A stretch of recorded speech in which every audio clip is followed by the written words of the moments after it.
My name is April, and this is the fourth video I'm doing on my cabin build. This is an off-grid cabin. Today I'm just going to show you briefly how I put in the windows. I started with the front one that was easiest to access at the top gable. Here's the raw hole. First check to make sure the window would fit. Then I did the flashing. You can find a lot of videos on how to do this properly, but basically the bottom section, then the sides, then put the window in, then the top flashing. So here I had done the bottom, the corners, and the sides. Then I put silicone all over the flange, the window and door type. I put the window in. I did not have a helper this particular day, so I tried to move it side to side and top to bottom and center as best I could, and then also make sure that it was level before screwing it all in. And here again, checking for plumb. I screwed one screw in and then went in to check and make sure that it would open and close for square. However, I would recommend screwing in more than one screw if you're doing this yourself, because the window did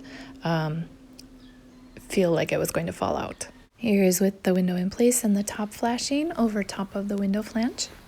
Here I'd added the trim, and then also I did put more of the silicone sealant on top of the trim, and then also sealed up the gaps between the trim. I did the rest of the windows in the same way, except for the big bottom one there.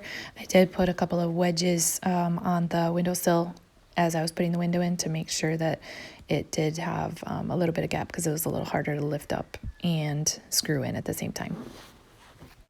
And here my son helped me check if this one would open and close, so I didn't have to go inside the cabin and up into the loft.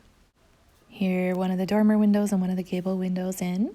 And here's those wedges. Those are actually just door stops right there that I had put on the windowsill, but it did help a little bit to get it off the sill and get it centered top to bottom. And here the large window is in. I actually did have help from my friend Yvonne on this particular install, so that way she could help hold it while I was screwing it in. And here, all the windows are in, and I just have to finish doing the trim and sealing them up.